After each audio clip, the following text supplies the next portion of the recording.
You have been alderman now for, this is my first question to everyone, for 12 years. Yes. Why do you want to be mayor? I want to serve. That's the simple answer. I spent my life pretty much doing public service. I enjoy it. I want to be in a position where I can help the city, and I think I have the unique perspective in that not only my 12 years of experience being an alderman, my many years experience being representing aldermen in the past, and 17 years working under my dad, listening to him, understanding him, discussing with me policies and things that are crucial to the city. And I think that based on that unique perspective, I can do a great job, and I think I can take this city to that next level and get things really moving to the way they're supposed to. But what you could continue to serve as alderman, so why specifically mayor? Well, I've attempted to engage and work with the current mayor, and it just was, quite honestly, a little bit frustrating. I could not talk to her about some of the things we were trying to do. When I was working, for example, on public safety reform, it was a wall put up, even back deals trying to recirculate our own ordinance to make it their own. So those levels of frustration just got to me, and I was either going to leave or I'm going to do something about it. I decided to do something about it, and I'm running. Okay. Regarding crime, which is arguably, and public safety, arguably the number one concern right now, I believe, with voters in the city of Chicago and residents in the city of Chicago. You talk about having an effective police force with geographic integrity. Yes. Does that mean beat officers, or what exactly does that mean? It's a minor variation of beat integrity. It just expands that level to that neighborhood. So you want officers, even if they were going to 1 or 2 beats, you want them in that same area, which is the geographic integrity part. So you want them to have some consistency there so that people begin to know who their officers are. They begin to establish a level of trust. They can talk to them. They'll become more familiar. They may even have a cell phone number for an officer, particularly like vendors and business owners and residents. And once we start reestablishing that level of trust, that community, real community engagement, then we're going to start seeing the clearance rates go up. We're going to start seeing crime go down because we're establishing that connectivity, that community relation. And it's also what we were doing with the ordinance, with the establishing community councils now, and having people in each beat being represented, community driven, really reestablishing that bond between the police and the community. That's what's going to get crime down. It's got to be natural and it's got to be organic, but it's got to have everybody involved. There is an officer shortage right now. Yes. There's no question. And it's been getting worse every year for the last several years. Do you want to hire more police officers, and how would you recruit them? I want to hire enough police officers so we can have an effective police force, that we can respond to calls for service. We want to make sure we have it at that level. I don't know what that number is, but what I will do as mayor is hire a police superintendent that will give me that information, that has that subject matter knowledge and that trust from the rank and file that will make sure that they become effective. They're going to tell me what that staffing number is. They're going to inform me and advise me about scheduling and things like that, where I don't have that knowledge. I'm a pretty smart guy, but I'm not that smart. I want to make sure that I have people that are around me that know these things, that can advise me properly, and I'm going to rely on them to give me the number. But yes, I want to make sure that staffing level is increased to a level where we can provide service to people, where they're no longer waiting an hour or more for service calls when they call 911. I would think that would be imperative when it comes to, the whole idea of geographic integrity, because right now, I'm not sure there are enough Chicago police officers. I don't think there are. I agree. I don't think there are. To do what you want to do. Yes, and we're going to need officers for both and, not either or. You mentioned bringing in a police superintendent, so you would fire Superintendent Brown, you'd replace him? I would go in a different direction, yes. What does that direction look like to you? Again, someone that's collaborative, someone that's knowledgeable, someone that has been through, hopefully from the ranks, going through patrol officer all the way through, someone that the rank and file has respect for, someone that they use a statement saying that they run through a wall for this person. And I want that kind of person leading the police department, someone where they would say, hey, I'll do the work under this person because I know this person will have their backs and they'll do the right thing, particularly in instances where there's issues That's really where police officers have a big disconnect with their command staff. Does that mean an insider, someone already within the CPD ranks? I would prefer somebody that's within the CPD ranks right now. What about recruitment? Because recruitment has been a really big issue. Do you have any thoughts on what you might do in terms of working with a new superintendent to help recruit officers, which so far has been a really tough sell? And does that look like maybe changing officers' schedules, or what, any thoughts on how the heck you recruit officers to this department? One proposal we've put out is that we're looking at a 20-year and out retirement package for police officers. Let's be honest, my pension is 20 and out at 55. I don't see why we'd not offer our, police officers who are in the line of trouble every day, in the line of fire always, to offer a similar pension program. And in that way, we can also recycle officers, get younger officers in the department constantly. And overall, I think it would reduce our costs because we're bringing in officers at a lower cost as opposed to keeping officers for a long term at a higher cost. Okay, but then wouldn't we run into potentially the same problem of having shortages because so many officers might decide to leave after 20 years? Well, in addition to that, we want to make sure that we're offering a variety of services to officers to make sure that their experience on the force isn't a positive experience, increased mental health services, obviously, to make sure that we're accommodating officers' behavioral goals as opposed, in addition to their physical needs. We want to make sure that their physical health is well, their behavioral health is well, and we give them all the tools necessary to be an effective police officer. At the same time, making sure that we can comply with the consent decree that's in place right now. Well, I'll skip ahead to that. How do you balance combating crime with police reform, and how important is consent decree compliance to you?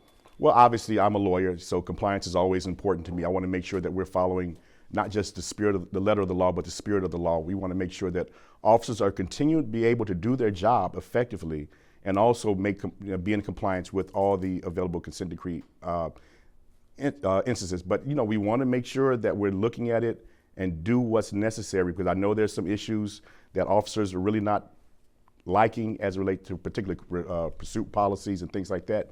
We need to take a deep dive and understand it, because we want them to be able to apprehend criminals, but we want them to be able to do it safely without putting anyone in harm's way. We want to make sure they're being effective but being compliant at the same time. So an example of helping them potentially be effective would be revisiting the pursuit policy, et cetera. I think that we need to take a deep look at it and make sure that we understand it properly, because some officers seem to think that just means that as soon as you see a criminal, just sit in your car. That's not what it means. It means that you don't put people in harm's way. I know there's specific criteria in the consent decree that you have to abide by, but we want to make sure that that reform department is our department, and the reform department is always a stronger department. You've also talked about the need relating to public safety and just overall well-being of the city, the need to engage with youth. Yes. But I have not seen specific plans on how to do that. So what are your thoughts on how to more effectively engage with kids? Well, I've done it. I've already done it. I've instituted 3 pieces of legislation that was initiated by youth. Back when I first got in office, a young man brought to me a proposal regarding stoppages and the contact cards. I introduced it on his behalf. When Voice had an issue with police officers in school, this was not my ordinance. I introduced it, but it was not mine. It was theirs. They wrote it, they part of it, and we had vigorous discussions about it. I was kind of in between that issue. I had positive experience with police officers in schools, and I've heard a lot of negative experience, but I wanted to get it to the public so we can talk about it. And that's what they wanted to do, so I did that on their behalf. And now currently I have an ordinance that's introduced by Good Kids Mad City. Again, their ordinance, I didn't write it, they did. The only way that we're going to resolve these issues as it relates to youth crime in particular is find out youth solutions, and we have to engage youth in order to do that. But so, well, that's what I mean, but that was my question. So how do you do, what is Good Kids Mad City, and what beyond that would you do if you were mayor citywide to engage? Well, I'd make sure we have a youth commission. I'd have a youth level commission led by youth, engaging with them constantly about what we need to be doing collectively to reduce crime, to increase opportunities for our young people, and making sure that they're involved in the process. That's what they want. They want to get involved. And we seem to be not letting them. We talk about them all the time, but we don't include them in the conversation. And what's Good Kids Mad City? Good Kids is a youth group right now. It's a very big youth group. They're based in Inglewood, but they're all over the city right now. And they instituted an ordinance that I've introduced called the Peace Book Ordinance. I was going to ask you about that. What is that? It's an ordinance drafted by them, establishing peace commissioners and other staffing members that they will go in and do the real hard work in violence prevention and intervention. They'll be the new violence interrupters in the city, and it's youth-led, youth-driven. And they've established a budget for it. We have a pilot program worked out if the administration would agree to it. We're very excited about it, and we want to see what their solution would provide for us citywide. That's worth taking another look, maybe. Oh, has it been introduced? It's been introduced. Okay. It's in council in budget right now. Okay, we'll talk more about that later. I'm going to circle that for me for later. So when it comes to the CTA, which is also a big concern right now for so many people, myself included, I'm hesitant, and I'm hesitant to have my kids take the L or a bus after a certain hour. For the first time. I've never felt like this before. So I'm speaking personally, and I know I'm speaking for many in the city. You want to cancel the private security contract and replace those positions with Chicago police officers, but how do you do that if there's already an officer shortage? Well, we can do a few things. One of the things I propose in a plan we've put out is we reallocate some certain officers.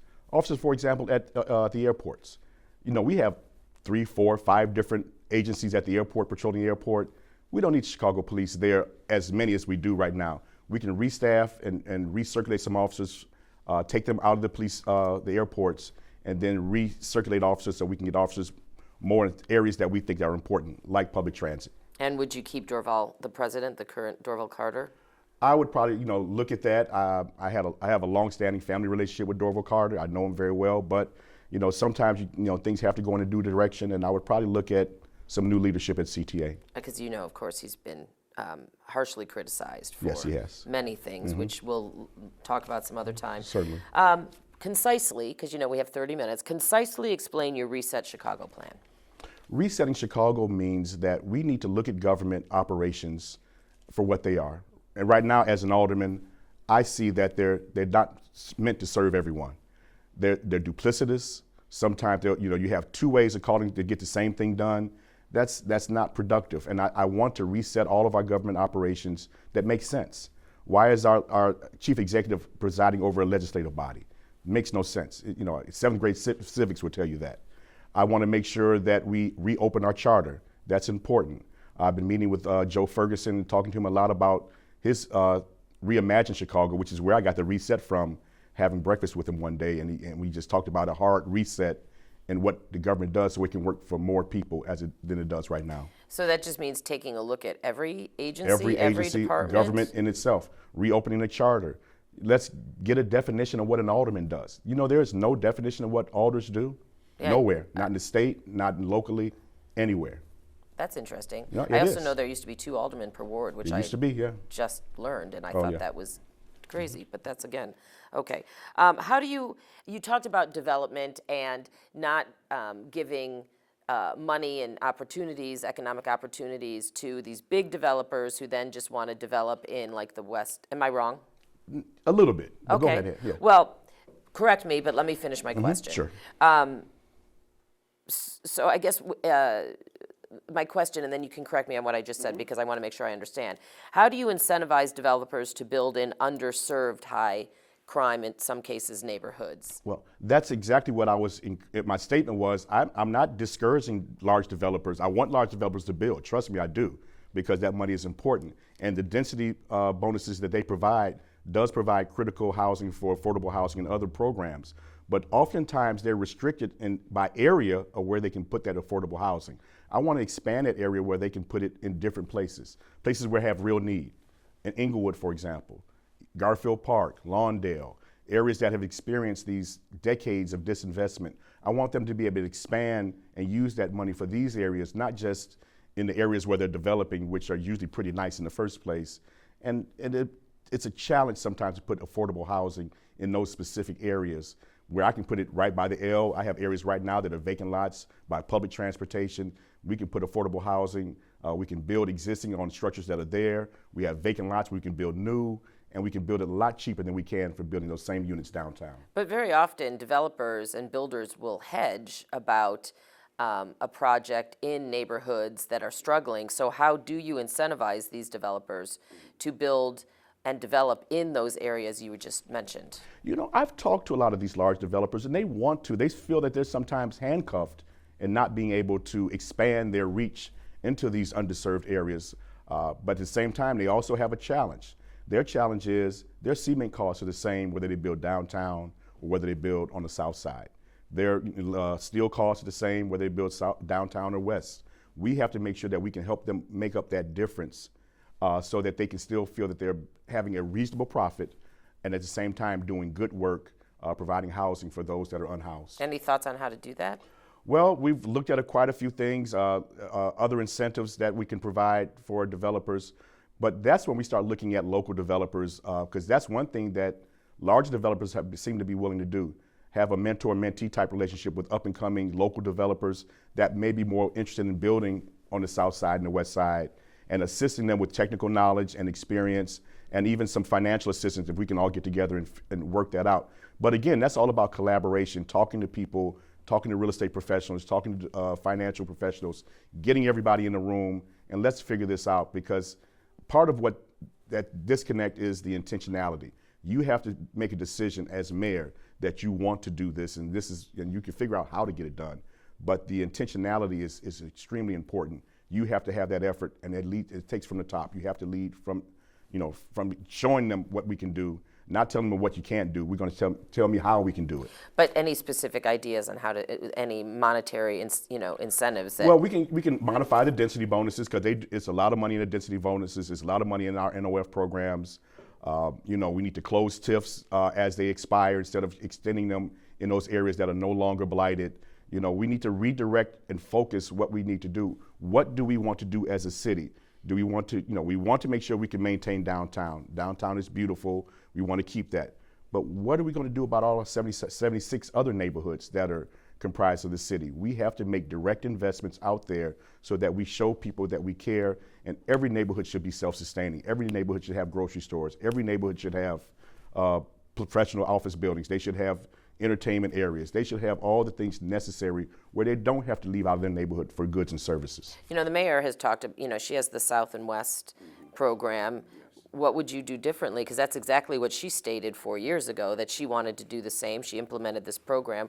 What would you do differently and, that the mayor already has not done? Well, the mayor's program is a modification of the last administration's program, which when the next administration comes in, it's going to be a modification of that program. I'm not saying the program is bad. I'm saying that it needs help. The investments that they're making sometimes don't make sense. I'm going to be honest with you. I know that because locally they've invested in businesses that still have not yet used their money. So we have to do better at that. If we're going to give people money and make an investment in them, making sure they're worthy of the investment, that they can take the investment and make business, create a business or make it larger, make it more profitable, make it more efficient. These are the kind of things that we have to dive in a little better on than what we're doing currently. So maybe more oversight. A little more oversight, a little absolutely. more poking. Yes. And engagement with the locals, with the local elected officials, the local chambers. We get the list after it has been decided. No input from us. We're at least under the last administration, we got input. Gotcha. You also have said that you want to invest more in mental health, but what specifically does that mean to you? Clinics, in-school help, and how much money will that cost? This is a situation. When I first became chairman of health, I visited the health clinics because I remember the vote that we took closing 6 of those 12. I went to go visit the other 6. The other 6 were woefully underutilized. That was one of the biggest problems. So I understood, I was mad about that vote I took, but at least now I understood it a lot better. And they said no elected official has ever been to any of the mental health clinics up until that time. So what I learned about was, one, they were underutilized. They were not having times that were conducive to citizens, like after work hours, and they never serviced children. Based on our report going back to public health and letting them know these things, they started making changes. I think we're spending 5, 6, 7 times the money we spent under the last administration in mental health. They are now servicing children. They're now having expanded hours. So I like to think that I was a part of that, making that change, doing the real work and finding out, it's easy to put up a sign and say open up more health clinics, but you got to understand the why. And the other why is we have a staffing shortage. Psychologists and therapists are in high demand right now in this short supply. So we're having trouble staffing the 6 that we have. Now, we have made a lot of partnerships with FQHCs and other programs, so we're expanding the availability of healthcare services all throughout the city. But again, we have to do more because now that the stigma is removed from behavioral health, more people are wanting to take advantage of it, as they should. We all should take advantage of that, and we should have places where they can have that service done. And the other thing that the city needs to do better is get detailed insurance information. They need to have the information. We weren't collecting insurance information. They were servicing patients, but some patients, a lot of these patients had insurance. We could have billed their insurance and received some of that money. We could recoup some of our money back. So it's not just a lost leader, if you will, just us dumping money in the program.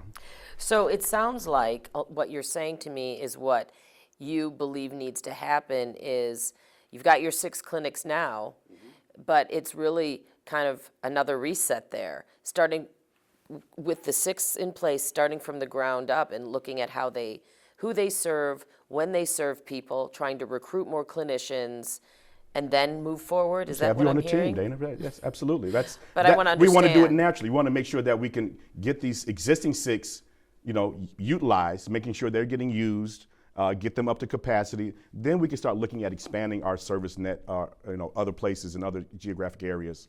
We can continue to open up more clinics in areas that need the service, but we have to get these 6 right first. Do you have a cost to that? I mean, would this require additional funding, and how much? Right now, I think we can do with the funding we have now. Again, we just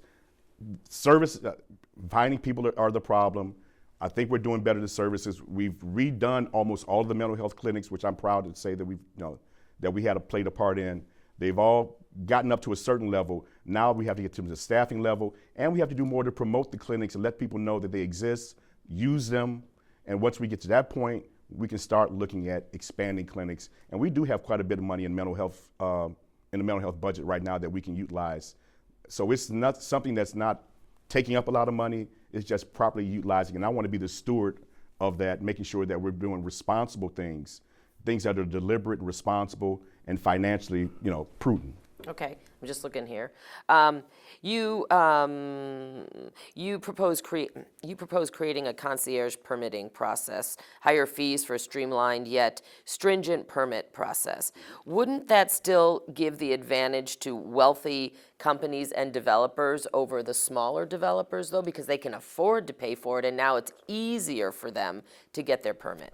Well, part of that reset, again, is reforming the entire building department, because it takes far too long to get simple permits right now.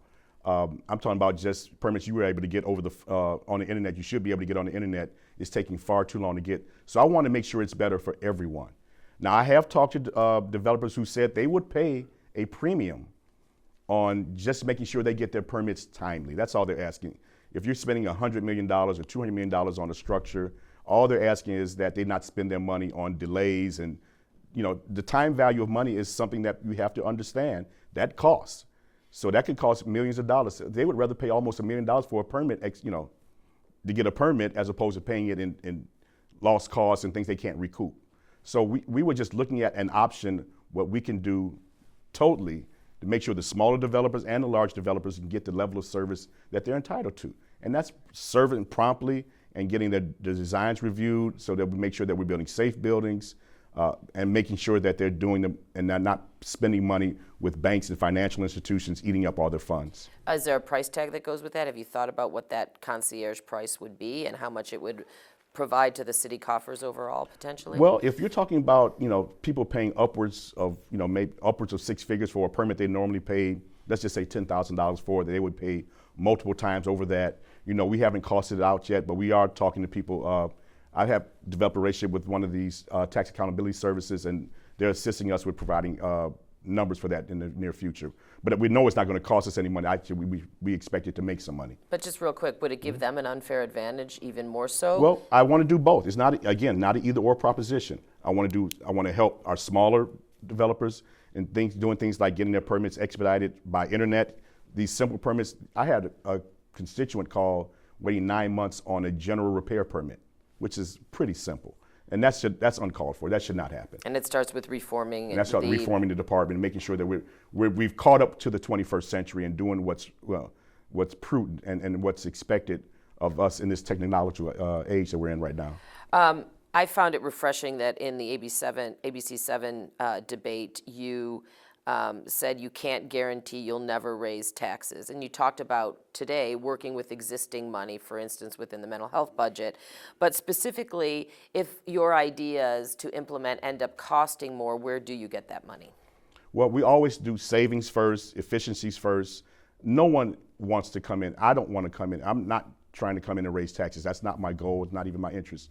But part of a sound financial strategy is also a sound tax planning strategy. And this is something we should have professionals looking at long term, with whether it's our budget director and our financial people looking at, and they do 5-year projections, but we also need to do 5-year revenue projections, 5-year cost projection, 5-year tax projections. So we'll know what we should be at instead of us doing what we've been doing in Chicago. No tax, no tax, no tax, $1 billion, no tax, no tax, no tax. That's not a prudent and responsible way. If you look at your next 5 or 10 years, you can say, oh, maybe the economy is going to change, and if it changes this way, maybe we'll amend our tax policy, we'll raise it 2% here. Which tax? Property tax. Aren't you concerned already, though, about so many people saying that they're being taxed out, No, property because tax-wise? the way we have been doing it, no tax, no tax, no tax, $1 billion. They cannot plan for that. You cannot, rating agencies can't, account for that. When the rating agencies like to see consistency, they like to see reliability, and they like to see moderate adjustments in tax policy. They don't like to see the things that we've been doing in the past. Again, and that takes us to have the real conversation to understand this. And if you're not in municipal finance, which I have been in a long time, that was my major, I understand it. Part of it is being responsible and predictable. You want to make sure that people can understand, hey, next year, the economy may change, that tax rate might go up 1%. We understand it. 1% on a property tax is dollars. $30, $40, $50. It's, as opposed to what we were doing, 900 million, 800 million tax, It just happened again. Right. Yeah. So, but we do it this way, as opposed to, this way. It makes no sense. And again, it's easy to say and you get votes from it, but I want to give you real, honest answers based on solid knowledge, based on my experience, based on others' experience that are way smarter than I, and making sure that we make sound financial decisions that will benefit this city long term, not just make people feel comfortable saying something that no person can really rely upon. You cannot guarantee it because you saw what happened. We did it before, and that's what we're in this mess we're in now. What's one thing people don't know about you? One thing people don't know about me, I am an amateur DJ. I've been doing it since the 70s. I play around just for fun. I get a kick out of it. Never really did it. I did it for money for a little while when I was younger, but I still do it for kicks in my basement. My friends come over and I play music. I get a kick out of it. Okay, I did not know that. And then my final question, and I'm going to try to remember to make this my final question for every candidate. Mm-hmm. Will I be safer if you're the mayor? Absolutely. Day one, you will be safer because I will make sure that anxiety is removed from you. Because when you don't feel safe, when you don't feel that people have your back, even if something happened to you, you want to make sure that the city is going to have your back. You want to make sure that people respond to you promptly. They're going to address your concerns. They're going to be out in the street making sure that you feel safe by apprehending offenders, by being present, being engaging, and making sure that you trust that police officer once again. So if you do know something, you will say something. You will make sure that you're really a part of the community. You're really engaged. So you will be safer under the Sawyer administration day one. Day one, isn't that a lofty goal? That is a lofty goal, but let's say day two. How about that? Okay, because, But I just want to make sure that, we're going to be working on that day one. We're going to make sure that you feel safer, that we're going to do everything necessary. Even if something unfortunate may happen to someone, we want to make sure that we're responding timely, that we're out in the street making sure that if offenders are out there, I want offenders to be afraid to be here day one. That's what I want under the Sawyer administration. All right, 18 seconds. Quick, anything else you want to add? Vote for Roderick Sawyer, punch 8, and we would set it straight. How about that? That'll give me 18 seconds. Yeah, you still, you have 6. I think we're good. All right. I'm gonna